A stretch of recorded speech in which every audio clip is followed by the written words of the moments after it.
wanted to make sure, because if I talk to you like this, somebody might just miss something that I have to say. Although I could shout, but I don't want to do that. Anyway, I am delighted to be here. What gorgeous faces. What I want you to do before we start, why don't you all take a look at each other? Turn around, look at each other, and smile. And look how beautiful your friends are. Also, all right, take a minute, do it. Go ahead. All right, great. Okay, now, let me ask you something. I know you all look different from each other. I look different from you. You look different from the person next to you. But that is so wonderful, because I always say that if I look in the mirror and I like what I see. I like my face and everything that's in it. But you know what? I would be bored stiff if I had to look around all the time and see nobody but myself. Can you imagine going in the street or coming to school and no matter where you look to see the same face? It can get boring. So it's so wonderful that we all look different from each other and we're each just as wonderful. Well, anyway, I want you to remember that. That's number one, that your friends look different from you, but they're just as wonderful as you are. And sometimes, I know you're going to disagree with your friends. I always do too. I still do sometimes disagree with my friends. And sometimes I don't like them so much for a day or so. But not because of what they look like, not because of what country they live in, not because of what religion they belong to, but because of what they did. They did something I didn't like. And then what I do is I talk to them, and we discuss what we disagreed on. And then we realize, both of us, that even though we don't always agree on everything, it doesn't mean that one is wrong and the other one is right. And I want you to remember that. Well, anyway, let me talk to you about what I came to talk to you about. You don't want to hear a lecture. You don't want to hear me preaching. You don't want to have me stand here and tell you what to do, right? Right? Okay. Once upon a time, for you many, many years ago, for me, I will use a little sentence. There's a film by the same title, which means, and it says, as if it were yesterday. And if you have a grandmother, she'll always, I'm an old grandmother, she'll always say, it seemed as if it was yesterday. It wasn't that long ago. But for you, it was way, way before you were born. I was a little girl. I have a photo here, and I'll show you, so that you can believe me. I didn't just become an old lady at once. Right here. Can you all see that? The little girl on the where my finger is was me. And I went to school, and I had two sisters who were younger than me, and I loved them both, but sometimes we argued. I went to school, and I loved school. I loved learning. I didn't always feel like doing homework. But anyway, in 1933, something happened. A man became the chancellor. Here we say president. There was a president in a country named Germany, but the chancellor, the man who was the chancellor in Germany, is the one that really held the power.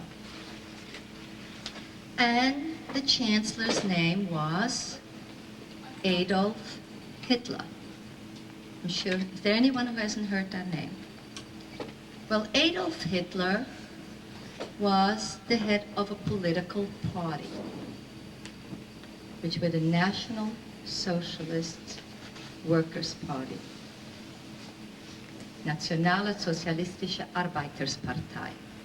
In short, Nazi. And at first, the people were very happy. They elected him legally. And the reason they elected him is because, at that time, many people didn't have jobs in Germany. And they were upset because they couldn't earn money to feed their families. The same problem at that time existed in many other places, including the United States. So the people elected Adolf Hitler. And at first, things were okay. And then after a while, things were happening in Parliament. Here we say Congress. We have, all know what congressmen are, right? Over there, we had people in Parliament. And the people who agreed with Hitler started becoming very rough during the discussions in Parliament and started making all kinds of noise and becoming violent, and slowly but surely got rid of all the people who disagreed with them. And then they went out and got rid of the people who disagreed with them in the country. And time passed. See, I was going to tell you all the details. I'd be here for weeks and weeks and weeks. Now, I doubt if you can all sit here for weeks and weeks and weeks, right? So I'm just going to tell you a little bit so that you can understand what was happening, and then your teachers, hopefully later on, will be able to give you more details on the history. And then 1935 came.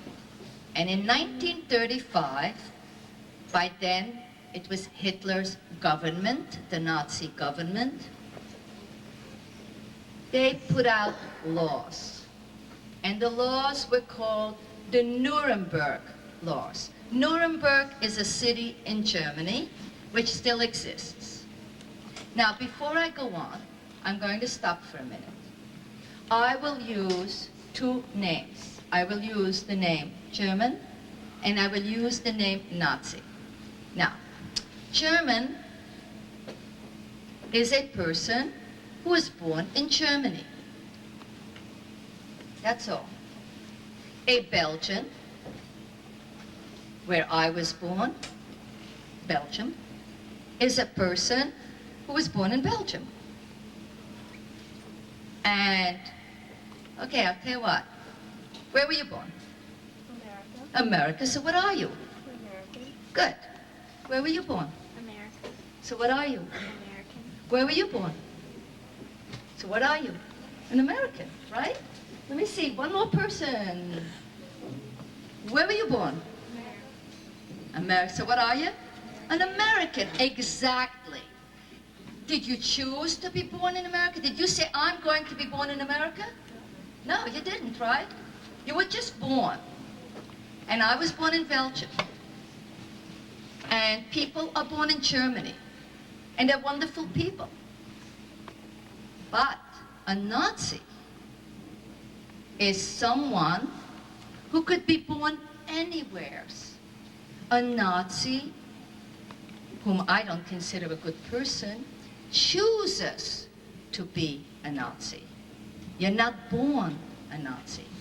So when I use the word German, I'm talking about a country. When I say the word Nazi, I'm talking about people who chose to be Nazis. And I want you to remember that difference. One is not the other. You can be an American and be a Nazi. You can be a Frenchman and be a Nazi. You can be any nationality and be a Nazi. But at that time, in 1933, in 1935, most Nazis that we knew of were in Germany. So in 1935, the Nazis put out a law, because by then they were the government, and the law said that certain people were not good enough to exist. That they were going to build what they called a perfect society in their eyes, what they thought was a perfect society. And they were going to only have certain people in their country. And they said you had to be tall, you had to be very, very healthy, you had to have blue eyes, and you had to have blonde hair. Now, if I were a Nazi and I came into this room and I was going to choose who could be part of this very perfect country, most of us wouldn't fit. Most of us would not fit. They also said you had to be white. Now that always puzzled me because, let me just see, I need the color white. Why don't you come up here? You've got a white shirt on. All right. Is there anybody in this room who's got this color skin? Anyone? It's funny, I don't see any hands up. Yet how come? Thank you very much, young man. Give him a good hand for having the courage to come up. So how come we talk in terms of white people, of black people, of all kinds of different people? Nobody is white. We are all different shades of skin. We all have different shades of skin. Some are lighter, some are darker, but nobody is white. And nobody is better or prettier or nicer than anybody else. Now, many of us, so time went on, and people who didn't fit were not allowed to work for the government at first, and they got fired. Then, if you were an attorney or a doctor and you didn't fit the image, you were fired. And interesting, when people think of the Holocaust, they think of a time when Jewish people were persecuted. Correct? Who said no? Good. That's right. The Gypsies were persecuted also. Were there any other people that were persecuted at that time? Communists? Communists? Now, they were indifferent looking. They could look just like the people that they chose. But what was the difference between a communist and a non-communist?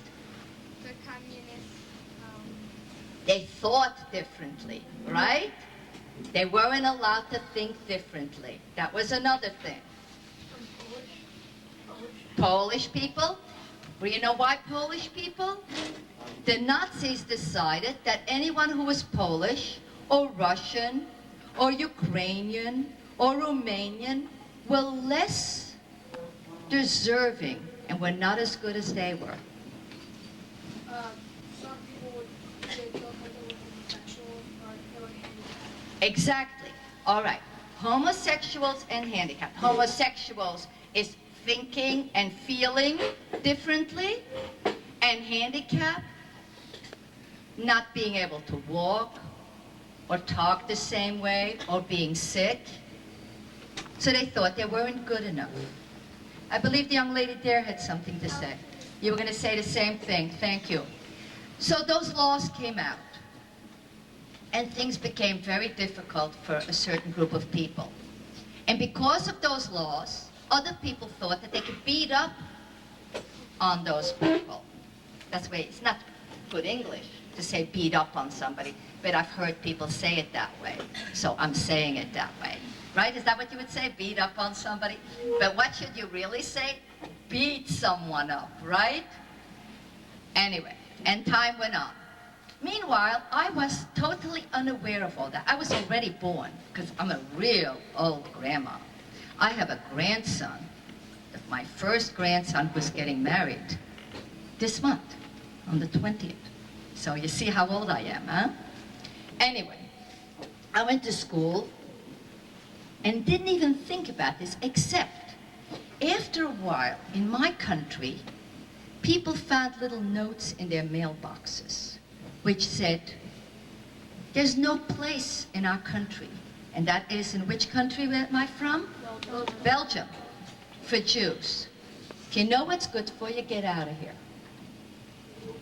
Then in 1937, in my country, and 38, attorneys started being pushed out of the association, and people were trying to get their licenses taken away. But it didn't happen. And then came 1938.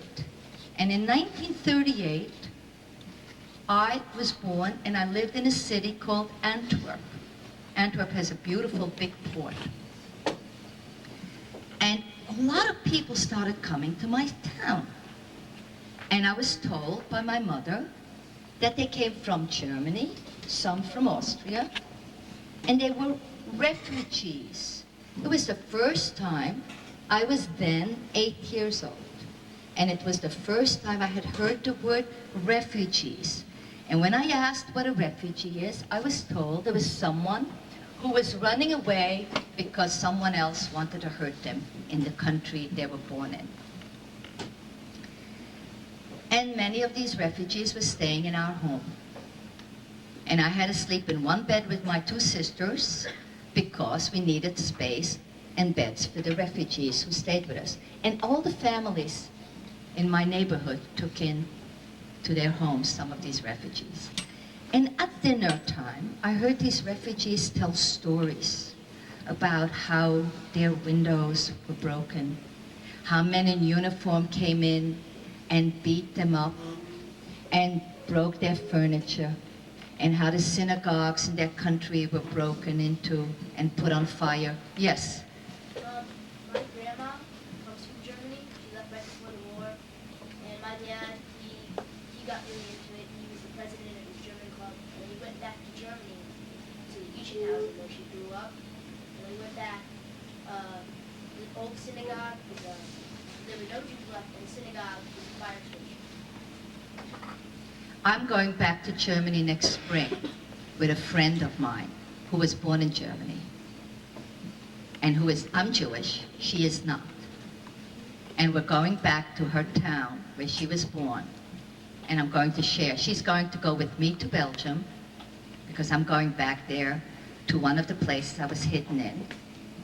And I'm going back to celebrate you all know what a nun is, right? Yeah. Okay, nuns take vows.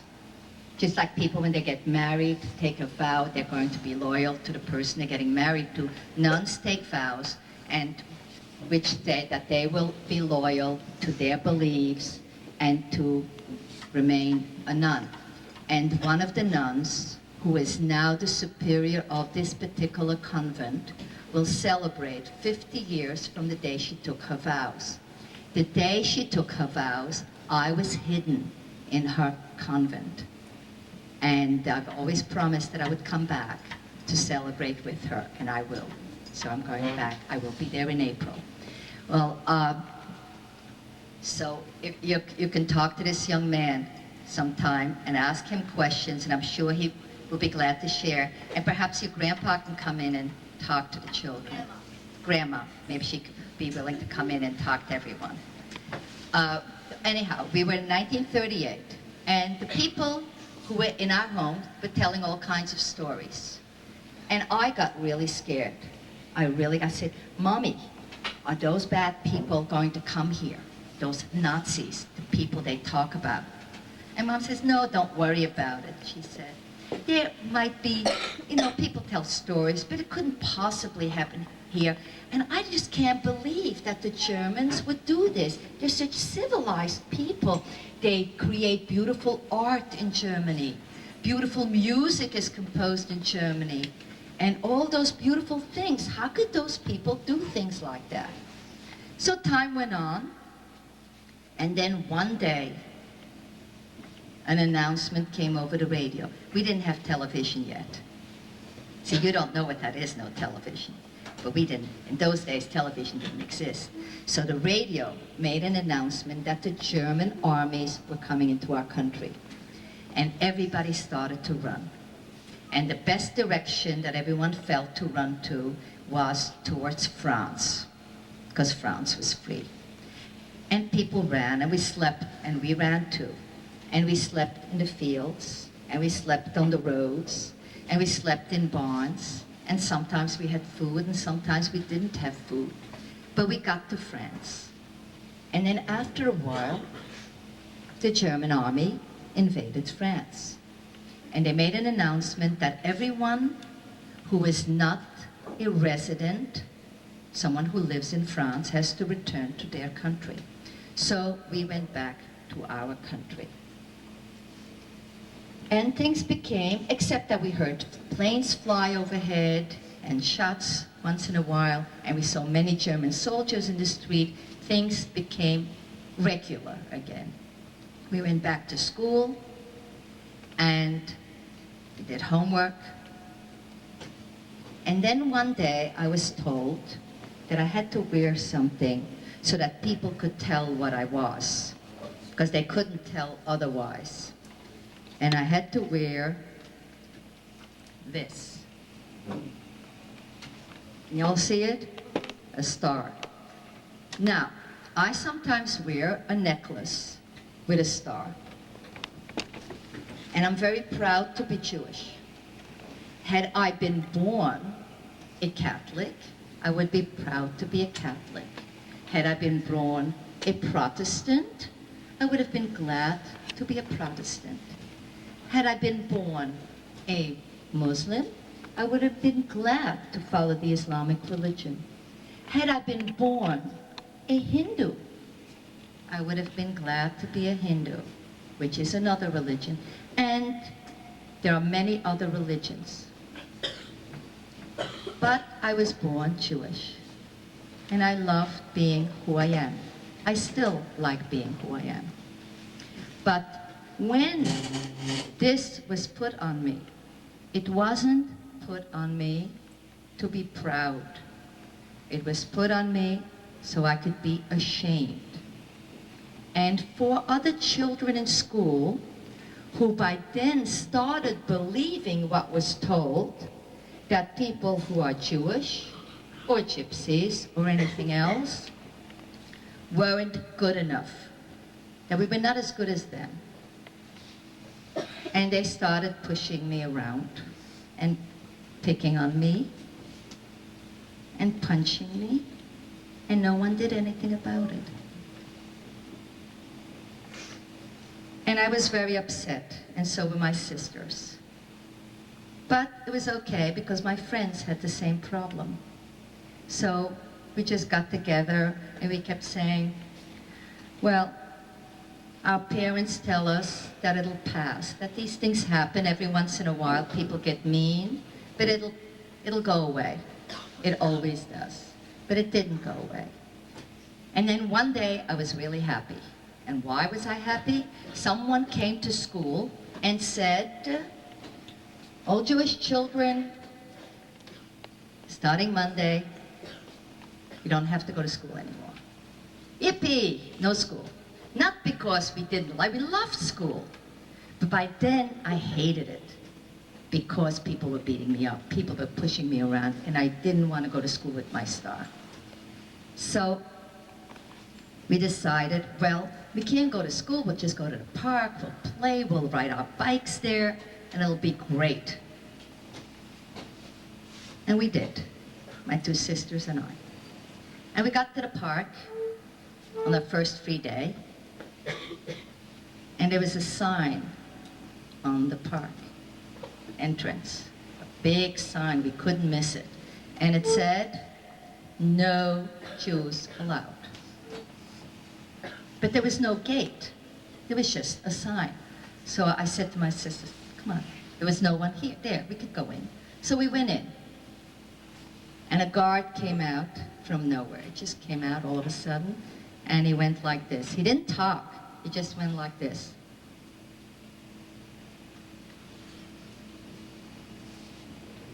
And I was the oldest of the three, and I went, like, why? What did we do? This is the park we always went to after school with our friends. We didn't do anything bad. We just came, we looked at the pond. Sometimes we fed the swans. Belgium has lots of swans, and they're absolutely beautiful. If you ever go there, it's gorgeous. And he went, shook his head, and he walked us out of the park. My sisters by then got very upset. They were real little yet. One of them at that time was only 5 years old. She was in kindergarten. And I said, well, don't worry about it. I have a few francs. You know, here we have dollars, there we have francs. And we'll go to the movies. So we go to the movies.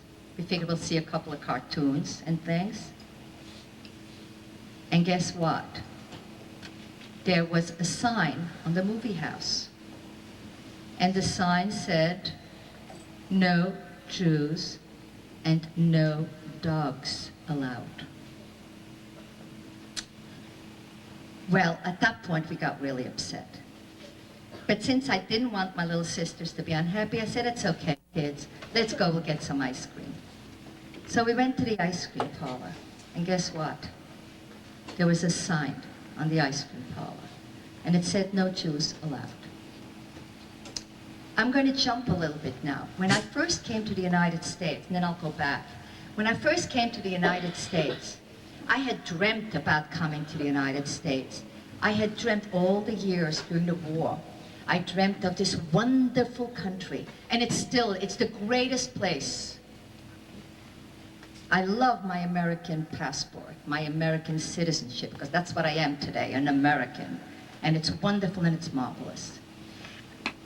But when I came to America, after all these dreams and these hopes, I arrived, and there was something that upset me terribly once I got here. Because I realized that even here, we had people who thought that other people weren't good enough. There were people here who, just like me when I was little, couldn't go to certain schools, couldn't drink from the same water fountain as other people, and couldn't go in the front door of a restaurant to get some food.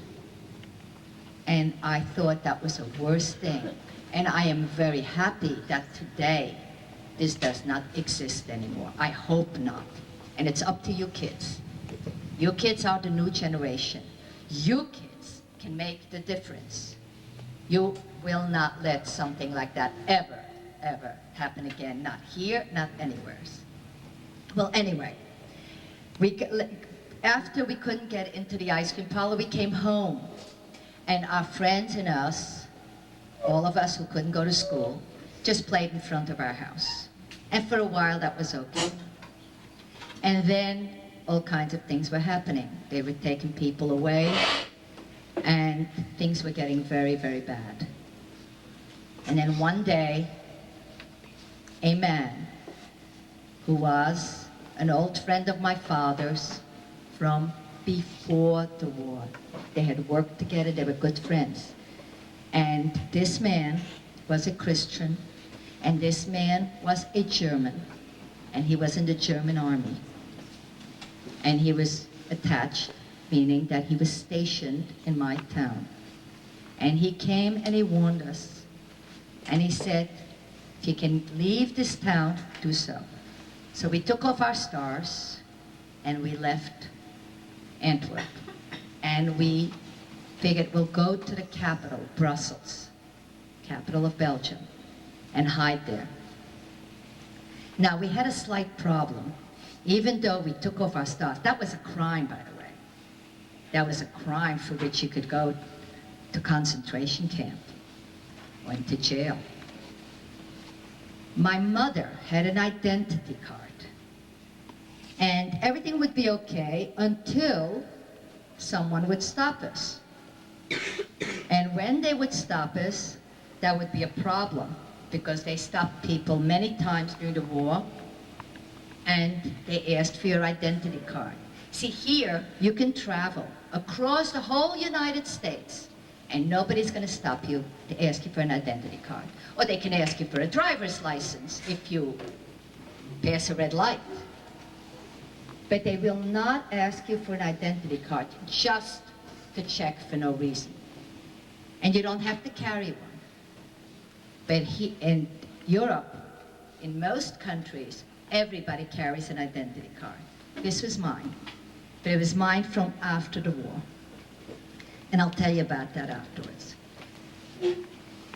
My mother's card looked exactly like this one. And it was yellow with a red stripe, and it says stranger on here in 2 languages. And in addition to that, on top and on the bottom, it said Jew in 2 languages. Because Belgium has 2 languages, just like Canada. In Canada, people speak French and people speak English. In Belgium, people speak French and people speak Flemish, which is the same language as Dutch. And then people also speak a third language, which was called Wallon, which is a mixture of the two.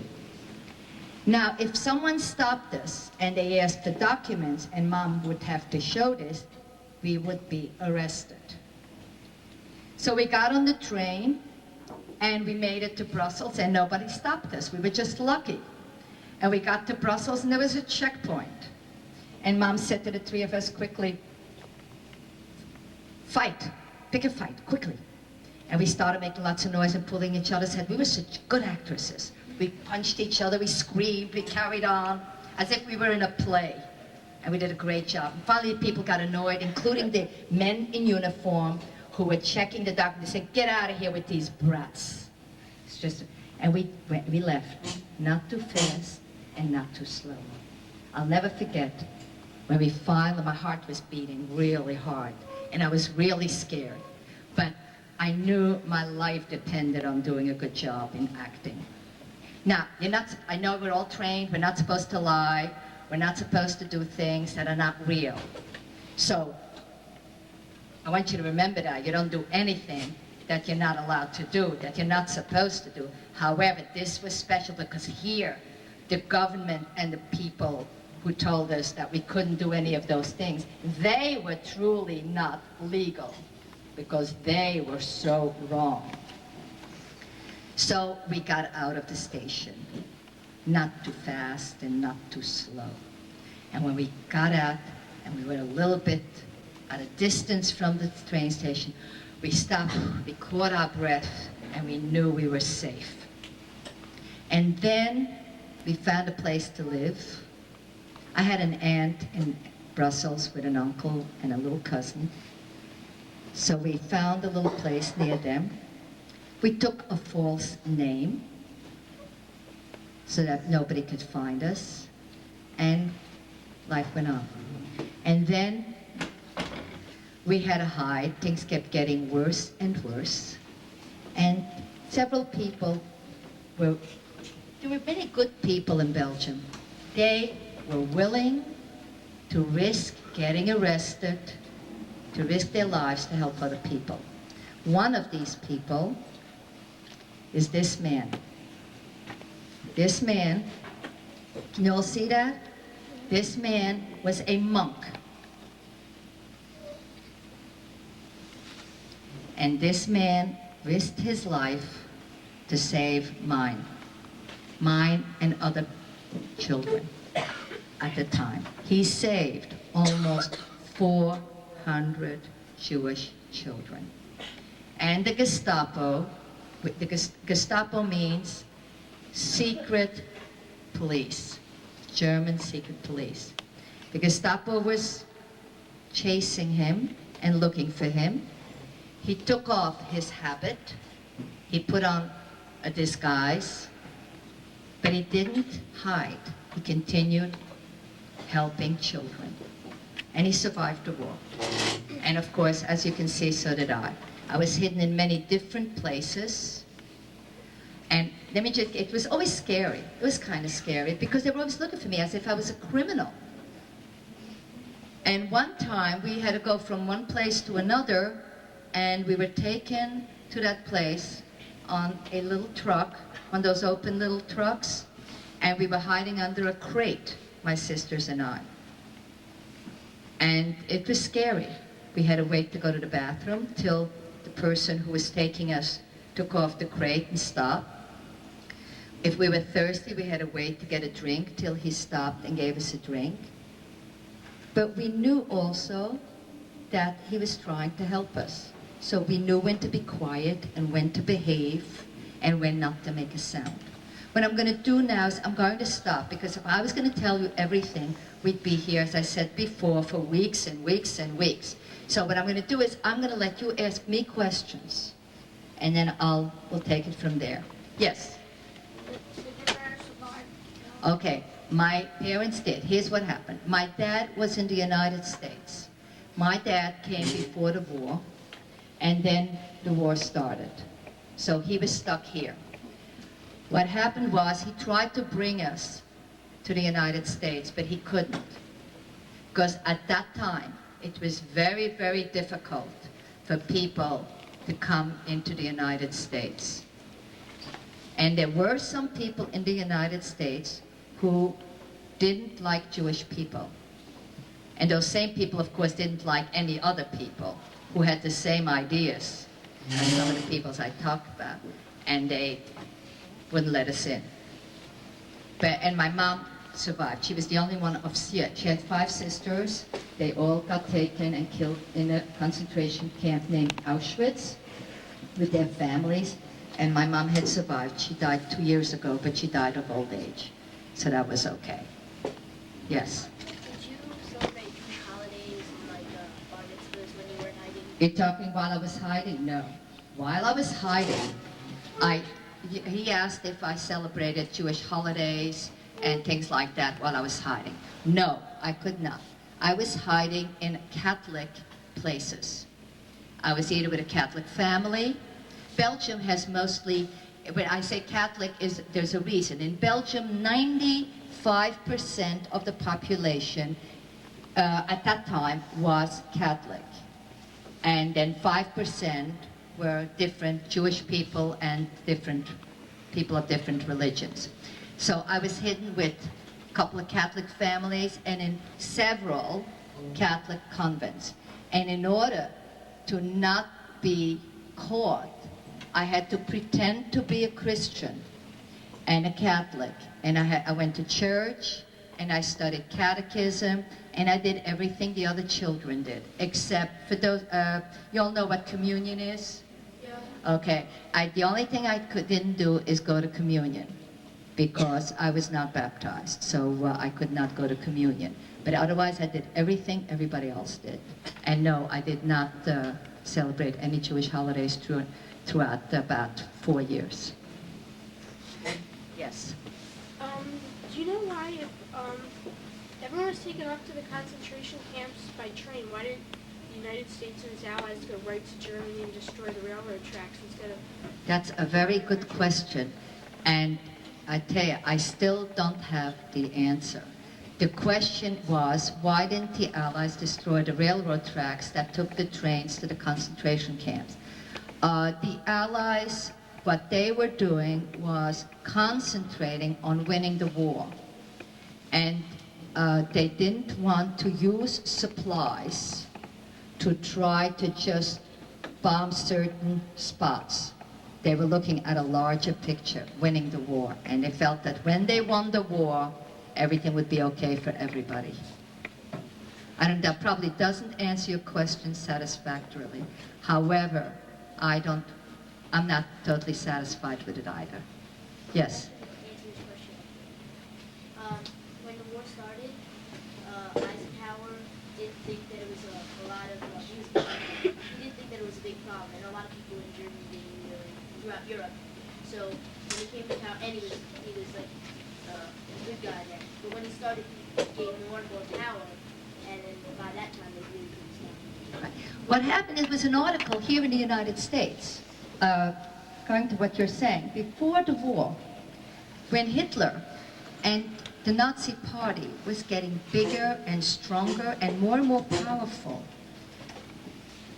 while this was happening, some people here in the United States became concerned. And they started to want to do something about it. But others, and this article in the newspaper said, the title of it was, "Who is this man Hitler?" And they literally made nothing of it. They said, "Oh, he's no danger. They'll pass. There's no way he can do all these things he says he's going to do," because he wrote everything down. Everything he wanted to do, he wrote down. But in a book called Mein Kampf. Mein Kampf in English means my struggle, my fight. And he wrote down exactly what he was going to do, but everybody thought it was a joke. Everybody thought that there's no way he could ever do it, so they didn't pay attention to him. But he did, exactly. But he couldn't have done it alone. What I want you to remember is he couldn't have done it alone. Other people helped. If one of you decided to do something bad, could one person do something bad against all of you? What do you think? Except if you all helped. Or even if you didn't help, if you didn't pay any attention. For example, she decides to beat up this girl. She decides to exclude her of all the games in school. So she tells her two friends, let's pretend those two, well, of course I'm sure you're friends, but let's say she tells them, we're not letting her play with us. She's this, she's that, and all kinds of things.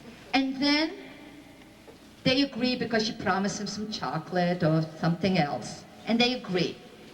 And then they get somebody else. And the other people, she doesn't give them anything, but they say, look, it's not our business. We don't care. Let them do what they want to do. And slowly but surely, you have more and more people. And then when you have a big bunch, then you can say to someone, if you don't do this, I'm going to get you, or whatever it is. And that's how it starts. And that's why it's very important that any time you see something, you don't get scared off. You don't say, this is none of my business. You don't take a piece of chocolate and because of that agree to do something that you don't really approve of because you're getting a piece of chocolate. You can get your own piece of chocolate somewheres in a good way. Then it could never happen. If people care. You don't have to like everybody, but you have to care about each other. And if you do that, it can never happen. And how much time have we got? Okay, good. Okay, other questions? Yes? When did you get reunited with your mother and father? Okay, the war ended in 1945.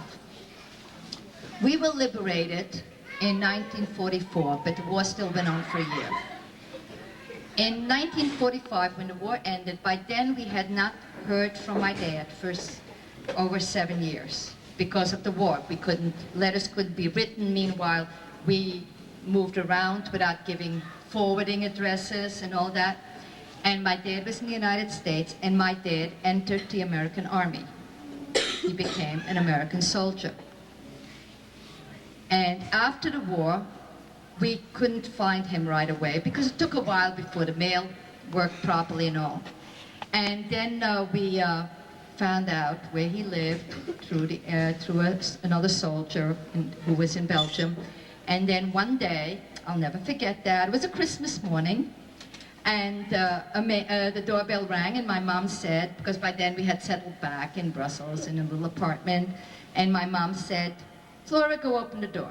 And I went to open the door, and there was a soldier, an American soldier, with a big box in his hand. And he said, Merry Christmas. And I looked at him.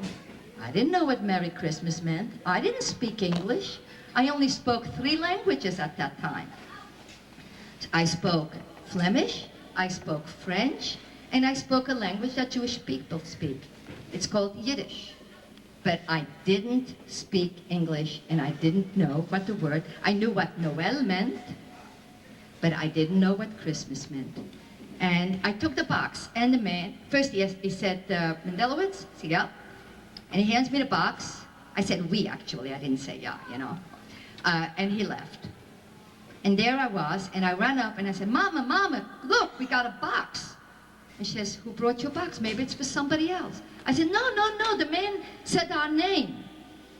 And there was a letter attached to the top of the box, and she took off the letter, put it on the table, we opened the box, and guess what was in it? Food! I mean, I know none of you would get excited about just seeing food, right? When you go to lunch today, and you look at the food, get really excited, because I want to tell you something, it's great to have food. We were so excited to see food. Well, anyway, we started with all kinds of cans and things like that, and there was even some chocolate, and we ate, and we ate, and we ate, and we ate. And then we were all sick, because we ate too much. But we were so excited about having a box full of food. Food was very hard to get at that time. And then Mom read the letter. And the letter was from the American headquarters, from the American Army, and it asked Mom to come to visit in their office. And she went after the holiday, and they told her that our dad had been in the American Army, and that we were now considered the family of an American soldier, and that they would take care of us. And eventually they brought us to the United States, and we were reunited with my father. It was difficult at first. I thought he was like a stranger. And not only that, I had done a lot of things during the war already. I felt like a big shot, you know. After all, I wasn't a child. I didn't consider myself a child because I had done all kinds of things that children don't normally do because of the war. And then I came, and at first it was very difficult for me because my dad would tell me what to do. And I said, don't tell me what to do. But then after a while, I understood that he loved me and that what he wanted for me to have a beautiful life. So I started listening to him, and I loved him very, very much. And we had many, many happy years together. Any other questions?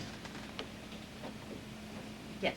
Did the gypsies and other people have to wear the Jewish stars, or did they have to wear different No. people? What they did is they had different things for different people. Jewish people, it's a very good question. I'm glad you asked that. Jewish people wore a star. Gypsies wore an armband with a different sign. Homosexuals wore a different sign. Political people, there were, you know, they arrested so many people. Someone who didn't agree with them was arrested. Even if they just said, you're doing the wrong thing, I don't approve, they were arrested. They wore different signs. So there were all kinds of marks. When you go to the museum, you're all going to the museum, I understand, on the 12th. When you go, ask someone to show you. They have a poster with all the different signs for the different people to identify them. Even their own people had identifications. You know that the SS, which was, the SS was actually in German it says Schutzstaffel. They were originally created to be a protector, like a bodyguard for Hitler and the other people in the government. And they were one of the most notorious violent groups. Even they had a sign, but they had it because it was voluntary, because they wanted to have it. They wore a tattoo underneath their arm, 2 S's underneath their arm, which many of them, those after the war who wanted to hide from justice, some of them had them removed, but they had a scar, because you can't remove a tattoo without a scar. Also, as long as we're talking about tattoos, let me just say something. There are many people who, when they went to concentration camp, were tattooed and wear a number, but not everybody. Every camp that people were incarcerated in gave numbers, only a few. And then later on in the war, they stopped putting numbers on because they had too many people to handle. So they didn't put numbers on anymore. Yes? How will you know what you did while you were in hiding and when you got out of hiding? Okay. When I was in hiding, what happened was, let me give you one, I'll talk about one place, for example. Okay, I'll talk about the first place and the last place. In the first place we were hidden in, we were the only 3 children with about 120 nuns. It had been a boarding school, but the boarding school was closed at the beginning of the war. And when we were taken there by a gentleman named Georges Ranson, whose cousin was a nun in that convent, the superior and the other nuns didn't know that we were Jewish. So they took us in, and we really did very little. We played, we read books. We couldn't go to school because that was too risky. And we went to church on Sunday with them. And what happened was, the priest in that church, so that's basically what we did. We didn't stay there too long, and I'll tell you why in a minute. When we got there, we were led into a parlor, and one of the nuns went to look for the superior. And as we sat there, my little sister looked up and saw a cross on the wall, a cross with Jesus Christ on it. And she looks, don't forget, she was not 6 years old yet by then. And she looks, she says, "What's that?" And the nun says, "Well, you know, my little one, it's our Lord on the cross." And she says, "Oh." And then the nun said, "Well, don't you have that?" She says, "After all, you should know what that is. I'm sure you have one at home." And my little sister says, "No, we don't. I didn't know what it was." And meanwhile, I was getting upset, and I was worried about what she was going to say, because that was my job. My mother had told me to do that. I had to watch out to make sure that my little sisters never forgot two things. A, they couldn't tell anybody they were Jewish, and two, they had to remember they had a false name. Let me stop here for a second. I'll come back, I'll finish your question. What's your name? Alicia. Did you think about answering? No. Give me your full name, quickly. You didn't think about that, right? Give me your full name. Okay. Now, if I said to you, your name is not Father, your name is Singer, okay? Okay. What's your name? You had to think about it, right? And you hesitated. Now, that was one of our big problems. We had a false name. Now, most people know their name, and you don't even think about it. You automatically give your name. But we had to remember every single minute not to give our true name, to never forget, and to always give a false name. And that was very difficult, because we all, without thinking, give our real name. What was your false name? Fierce, fier in French, fier. It was Flora, because Flora was okay, but Flora, fier. So only your last name. Right, but I had to remember that. And that's even more difficult, because once you say your first name, you automatically say your last name. Like when I asked her, she automatically just said it. So it's even more difficult. It would have been, we didn't think about it at the time, but it would have been easier if I had had a different first name. I think, I'm not sure, you know, because when you're always afraid, it's hard to remember things.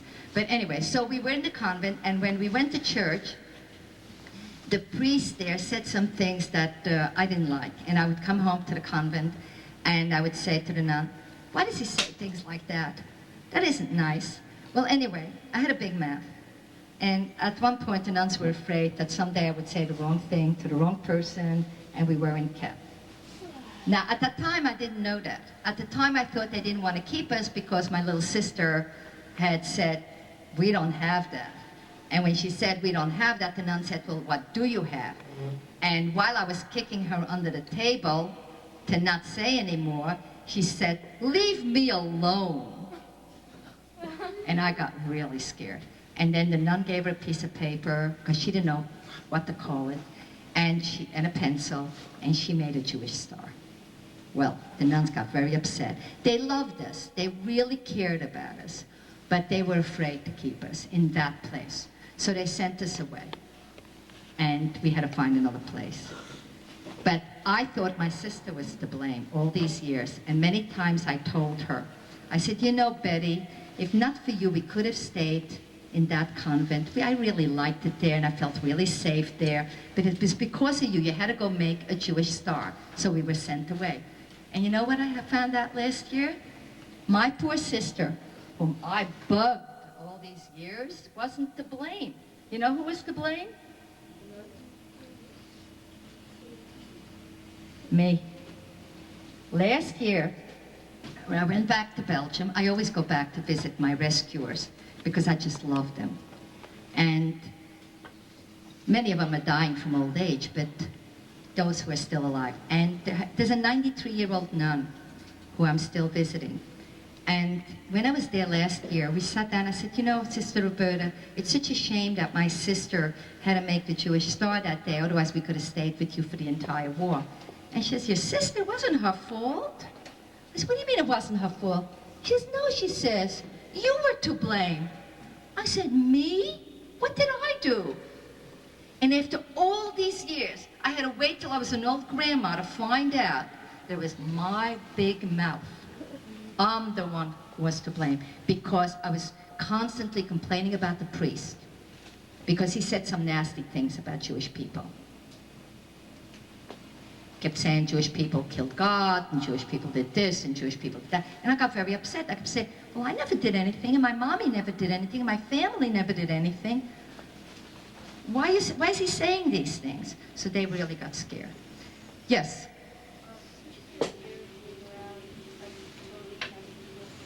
I can't hear you. Can you talk up?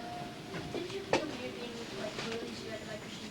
Because like I'm Jewish. I don't really feel weird, but I mean I'm more comfortable at my campus like Jewish camp, like surrounded by all these people. Okay. I understand exactly what you're saying. The reason you're more comfortable, the reason most of us, and I think I could probably speak for everyone in this room, if you don't agree, just raise your hand and tell me if you don't agree. Most people seem comfortable within the group of their own religion, their own culture, if you're French, if you're British, or whatever, because they never have to apologize. They never have to explain why they think a certain way. And no one looks at them for being different. However, here in the United States, and I hope I'm right, and perhaps here at Julius West especially, I hope, and I'm almost sure, that nobody is uncomfortable with each other. Am I right? Am I wrong? Come on, speak up. Don't be afraid. I'm right? Great. You're right. And I think that's the reason. People want to feel comfortable. They want to feel accepted. It's like, I'll give you a small example. I went through the war, okay? Sometimes when I'm with people, like with Americans, and I'm here with you, I find sometimes I have to explain about certain things that I feel. But when I am with people who went through the war, like me, I don't have to explain. If I say something about the war, just a short little sentence, they know exactly how I feel, and I don't have to explain. And that's another reason I think that people are comfortable with certain people. I'm very comfortable. I'm comfortable with everyone. I'm very comfortable here with all of you. I really am. But it's that matter of having to explain why you think a certain way or why you feel a certain way. Perhaps. Other questions? Did anyone that you knew that you were hiding in Brussels while you were still there get carried off to a concentration camp? Yes. My last aunt was taken away from Brussels, and many of my friends. As a matter of fact, in the last place I was hidden in, there was a girl. See, in order for a child to be hidden, you had to be what we call a good child. Now, what does it mean? Did it mean during that time to be a good child? It meant being very obedient, do exactly what you were told to do, know how to be quiet, very quiet, not even cough if you had a tickle in your throat when you couldn't, when you had to be quiet. And another thing, you could never cry. Because if you cried, the people who hid you would worry that while you're upset, you could say something which could not only betray you, but could betray other children and could betray people who were helping. Does that answer your question? Yes. My mother during that time, my mother was a very, very courageous lady. My mother, the gentleman, Georges Ranson, whom I had mentioned before, he was the owner of a factory in Brussels. And the factories, all factories in Belgium at that time, had to work for the German government, the Nazi government. And he did. The people in his factory worked for the Nazi government. However, at night, there were people who secretly worked in his factory in the basement for the resistance. You all heard the word resistance? Okay, so they worked for the Belgian resistance. And they also made false identity cards for people. And he had false identity cards made for my mom. And my mom worked in the factory. And eventually she slept in the factory because they had raided my aunt's apartment while my aunt was an uncle and my little cousin were not there. And they had taken all the people out of their building. And that day, as I said, my aunt, they were not in their apartment. They had been visiting with us. And this was they were on their way home from visiting us. And there was a little pastry shop on the corner right across the street from their apartment. And the lady had seen them pass by when they came to our house. And when she noticed the truck and the Gestapo taking out people from their building, she knew that if they were going to come back, they would be caught. So she stood on the street, and when she saw them coming, she quickly said to my uncle, his name was Alexander, Alex for short, she said, "Alex, turn around and go back where you came from." He understood, didn't ask questions, they turned around, they came back to our little apartment, which was a secret apartment, which we had under that false name, Fier. And then they stayed in that apartment for more than 8 months. They never, ever went out. They were very, very quiet. They made no noise. And my mother, who had the false documents and who was in the factory, Mr. Ranson, the owner of the factory, brought food to the factory for my mother and enough food for my mother to take to my uncle because she was able to walk the street because she had the false card. So she brought them food every day. And then one sad day, she came with the food and there was something on the door of the apartment. We called it a Gestapo seal. That was when the Gestapo took someone away. They put something on the door. It was like a tag, and it said, "No, nobody is allowed to enter. This is under the orders of the Gestapo office." Well, anyway, what they did is they took the people out, and then they came back a few days later, and they took out all the possessions, the furniture, all the things. Well, my mom realized what happened. She opened the seal, went into the apartment quickly, and took the family albums. And that's why I have photographs of my family. She risked her life doing that. She would have been arrested if she had gotten caught. And she left. That's all she took with the albums, closed this thing, the door, and left. And she knew, of course, that the 3 of them had been taken, and they never came back. She was the last one Mom had lost. Yes? Do you ever close the day's car? Close? Yes, many times. I'll tell you one little incident. When we were in the last hiding place, many times the Nazis would come and look for people, not necessarily Jews. They came for people who had escaped the jail, had escaped from camp. Many German soldiers, towards the end of the war, were defecting. Defecting means running away from the German army because they didn't agree with what the Nazis did, and they just wanted no part of it.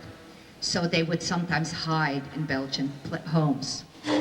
Anyway, one day they rang, but every time somebody rang the doorbell, one of the nuns immediately took us down to a cellar where they kept provisions of potatoes and things like that. See, the convent, this particular place, was a farm, and they grew potatoes, and they had an orchard where they had apples and things like that, and cherries. But what happens, the Germans took most of it, and then a certain amount they left for the nuns at the convent. So they would always take us down to that cellar and hide us behind the potato pile, which was a big pile. It was like, real high. Anyway, that particular day, The doorbell rang. One of the nuns quickly took the three of us and said, let's go. And we knew already where to go. And we ran down to the cellar and we hid behind the pile of potatoes. Now the nun stayed with us and kind of had her arms around us. Now, if she had been caught, she risked her life. But she didn't care. All she cared about is protecting us. And we sat there, really quiet. And all of a sudden, we hear the door to the cellar opening up. And we hear in German someone saying, Raus, raus, ist jemand da? Meaning, out, out, is somebody here? Out, out. But we did not make a sound. And then we heard potatoes rolling. And what they were doing, they were sort of looking into the pile in the front, because we heard all these potatoes roll. And then after a while, they left.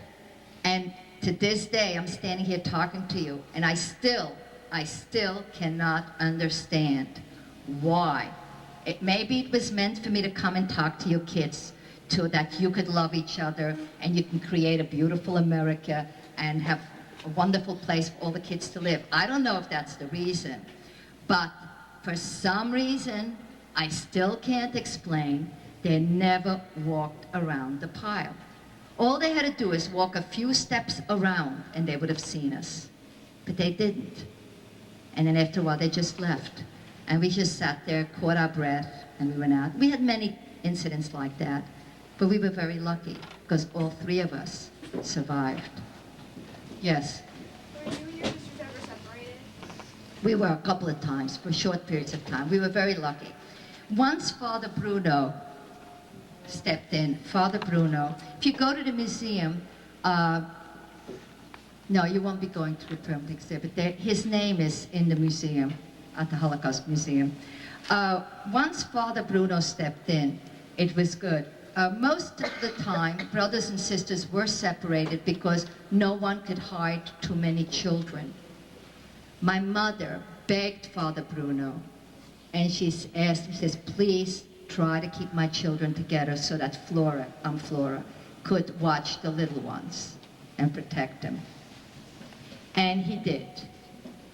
He tried to keep us together as much as possible. So when we were liberated by the Allies, the three of us were together. And we still are very, very close to each other. Yes? How come if there are museums and books and survivors from the Holocaust, there's still people who don't believe that it ever happened? It isn't that they don't believe. Well, first, it's a very hard thing to believe.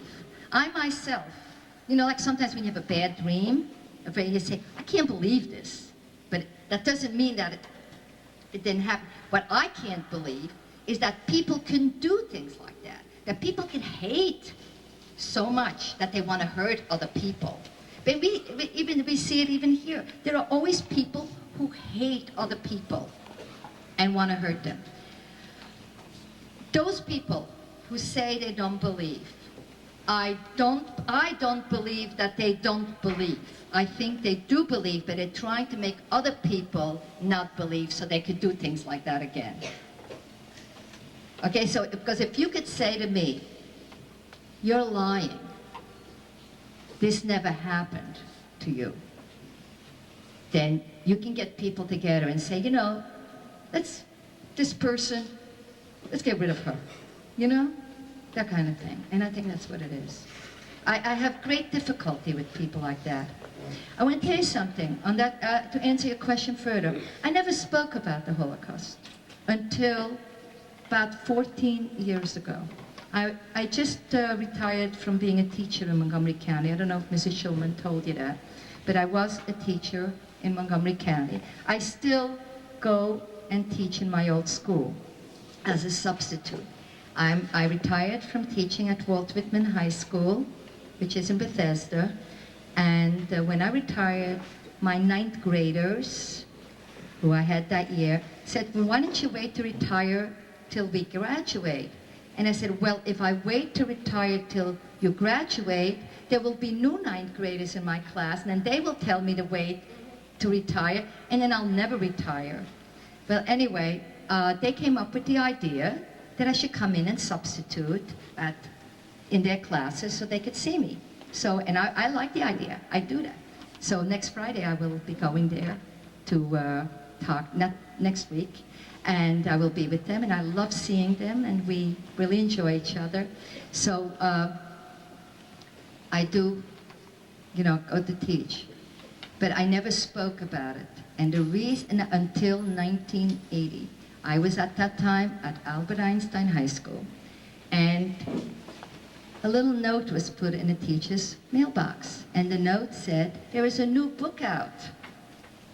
And this book says that the Holocaust never happened. And the book was written by a man who is at Northwestern University in Chicago, and his name is Alfred Butz. And that was one of the first books that came and said this never happened.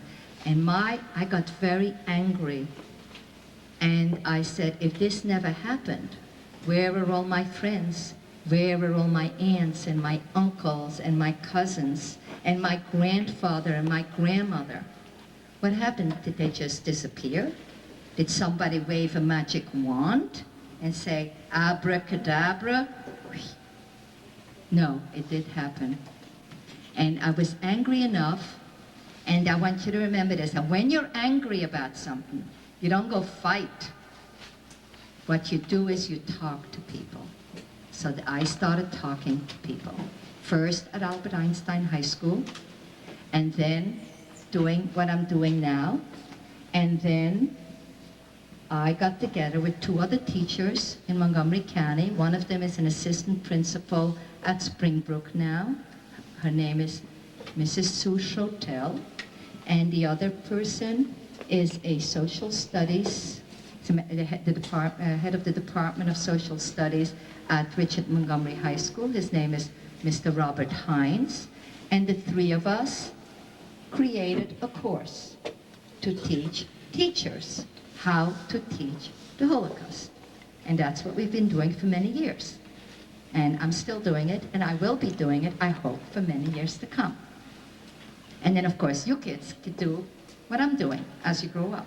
Of course, I hope you never, and I know that if we work hard, no one will ever have to say, I saw this happen. But what you can say is, I have spoken to someone who was there. And I want you to know what can happen if we don't pay attention. Yes? Okay, I'll take you and then you. Yeah, go ahead. One of the things that I find most spiritual is that if you look in many social studies books, there's very little about the Holocaust. And I mean, if the Holocaust never happened, I have about, throughout my whole family, I've got about 10, 20 yards I came at with every year. I know. Well, that's the reason we started teaching.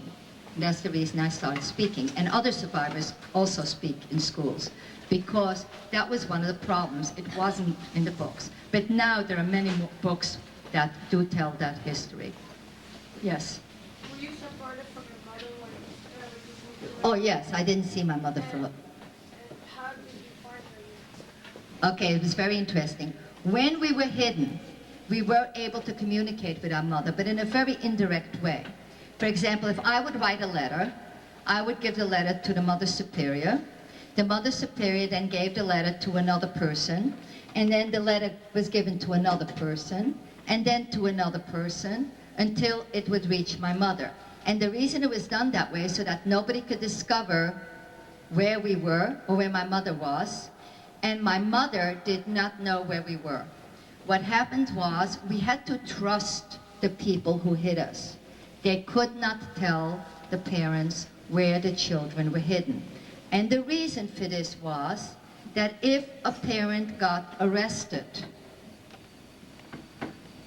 and was not treated well by those who were questioning them, if they didn't know the information, they could not break down and give the information.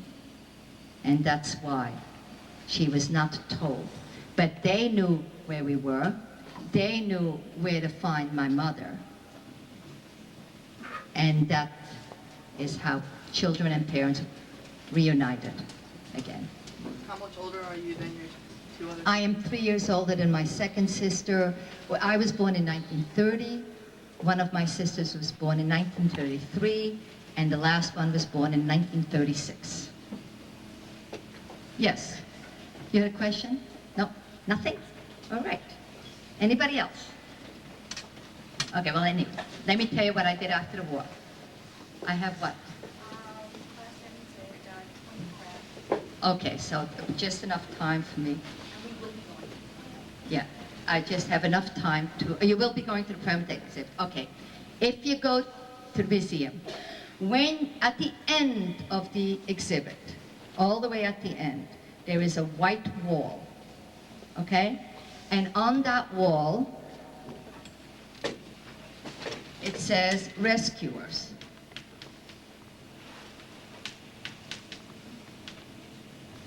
And the people who helped rescue people are listed by countries.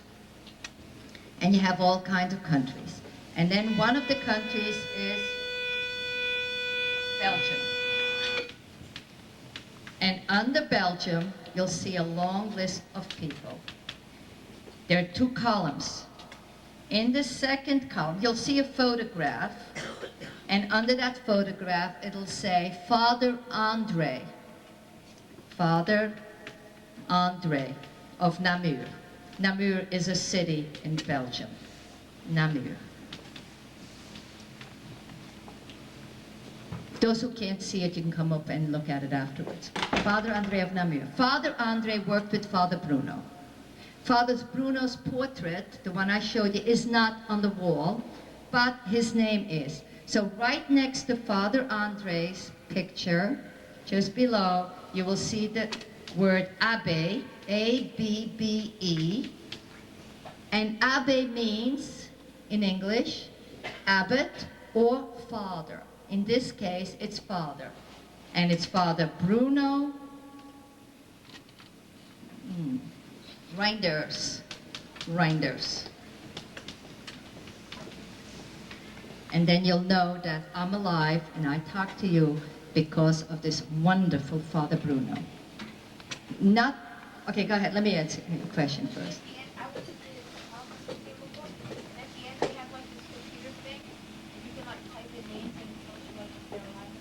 Right. Well, that's up on the 5th floor. I don't know if you'll be able to get up there because you'll be a big group. And with a big group, it's open to the public, but usually for individuals, it's not that big up there. You won't be, I don't know if you'll be able to go up there with a big group that you have. But yes, if you ever go there with your parents or someone, you can go up to the 5th floor and ask for registry and you can type. And if you type in my name, it'll tell you exactly, it won't tell you everything, but it'll tell you the places where I was and how I survived. Yes? Those agreements have any survivors or whatever people are dead? How do they know what happened to them? They know what happened to them from several places. For example, if you wanted to know what happened to me, if you contact the Belgian government, they have the what they call the Health and Welfare Administration. And in that administration, they have a department, and it's called the Department des Victimes de la Guerre, the Department of the Victims of the War. And if you give the person my name, not my married name, but my single name, they will tell you who hit me during the war and if I survived or not. They have that information. Also, the information is in New York, and it's at the museum. They have the information in all those places. So you can find that information. After the war, it was difficult. Many children didn't have parents to go back to. I was lucky. And Father Bruno, when he took the children out of their hiding places, for those that had parents to be reunited with, they were reunited. Those who did not have parents to be reunited, he gave the children to the Jewish community and said, here, these are your children. And many children were adopted here in the United States by families who adopted them without ever looking at them or seeing them. They just said, we'll take a child. So many of the children, especially in Pittsburgh, Pennsylvania, many families adopted some of those children. Yes? There are many in Israel. As a matter of fact, most of the people that Father Bruno saved are in Israel. Have I been to Israel? 3 times. I studied there, I visited there, and I will be going back again. Yes? At the museum, how do they have the information about everybody, even who died? Because, I'll tell you, let me show you something. The Nazis were very, very meticulous, very precise, very orderly. Everything they did, they documented. Other people don't document things as well as the Nazis did. They documented everything. I have this book here. This book is a list. It was put in book form, but these were lists that were found in Gestapo headquarters in Belgium. It is the list of every Jewish person who was caught in Belgium, when they were caught, what transport, they worked with numbers of transport. Transport means the train that they were taken away with, and the date. And members of my family are in here. And a gentleman in France who is the only survivor of his family, his name is Serge Klarsfeld, and he found this and put it together. And there is one like that of the Jews in France. And when I got a hold of this and I looked into it, I could not believe it. My mother's sister and the other family members who were caught are listed by their first names were not used, the ones that they use every day, like the secular names, but their religious names were used, because Jewish people have religious names also. And their religious names were used, their last names, their date of birth, and then if it was a wife, they said C, spouse, with their maiden name. It was cross-referenced, so you could, that's how, it was the Nazis themselves who kept very good records. And that's how they know. Any other question? Yes? Does that look like Schindler's List? The difference is, however, Schindler's List were people that Schindler saved. Father Bruno also had a list. I forgot to put it in my briefcase. I have to apologize. I have Father Bruno's list, which is like Schindler's List, and my sisters and I are in there. And we were listed by numbers. I'm number 120, and my sisters are number 121 and number 22. And it goes all the way up to almost 400. Yeah, I forgot it because it's in French, and I'm in the middle of translating the book. It's a whole book about all the documents and everything that he did, and the people that he worked with. And what happened is it's sitting on my desk, right near my word processor. You always know what a word processor is, right? And I left it on my desk. I forgot to put it in my briefcase, and I do apologize. But maybe one day I'll come back and show it to you. Okay? Or I'll have Mrs. Schulman show it to you. And that's like Schindler's List, because those were people that were saved. This is people that the Nazis caught and sent to concentration camps. So there's quite a difference. Anyway, after the war, I came to the United States, and I had not had any education except to the little bit past the middle of 4th grade, and then almost a year of 8th grade, nothing in between. And then I came to the United States, and of course I wanted to go to school, but I had to go to work because we didn't have enough money to eat, so we all had to chip in and work so we could eat. And then I got married and I had 2 wonderful children, and now I have 4 wonderful grandchildren. And then one day, my son said, "Mommy, why don't you go back to school?" And I said, "How can I go to school? I have no diplomas." And he said, "Well, you can find a way." So I did. And I went to see someone, and I said, "How do I go back to school?" And they said, well, you can go to classes at night, or you can first take a test and see how much you know. But one thing, even though I didn't go to school, I taught myself English by sitting in the library with a dictionary and a book every evening after work. I worked very hard at teaching myself English. And then, so I went and I took the exam, and guess what? I knew enough to get a high school diploma, and I got very excited. I was very happy. And then the gentleman who handed me the diploma said, well, are you going to go to college now? And I said, I don't know, I still have to work. I was helping my husband with work. But I thought about it. And then one day I went to the university and I said, well, I would like to go to college, what do I have to do?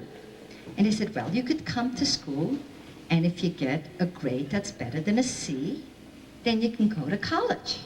So I went to college, but I worked very, very hard. I studied every minute I could, and I went to college, and guess what? I got an A. And of course, they kept me in college. So I studied, and then I got my first big diploma. You all know what a bachelor's degree is? I got a bachelor's degree with honors, and then the university asked me to stay there and teach and go to graduate school. So I taught at the university, and I went to graduate school, and then I got another diploma. Which one do you think I got after that? A master's degree.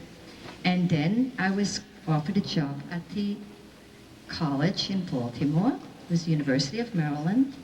But I was also offered a job in Montgomery County by someone who knew me. And I decided that I liked teaching people who were younger than university people, that I liked teaching high school. So I came to Montgomery County, and I was there until I retired. So there isn't anything you guys can't do. You want to do something, you can do it. All you've got to do is not just wish it, not just want it, but work for it. And when you work for it, there isn't anything you can't do. And I want to tell you something. You may not always like what you do every day, but it is so exciting to get that diploma. It is incredible. It's better than candy and chocolate and all that stuff. It is very, very exciting. And teaching is very exciting. Your teachers, I'll tell you, it's a hard job. But I tell you, I loved it. And I'm sure your teachers love it too, because they can make such a difference by teaching your kids. And you kids can make a difference by listening to your teachers. Thank you for listening. I love you all.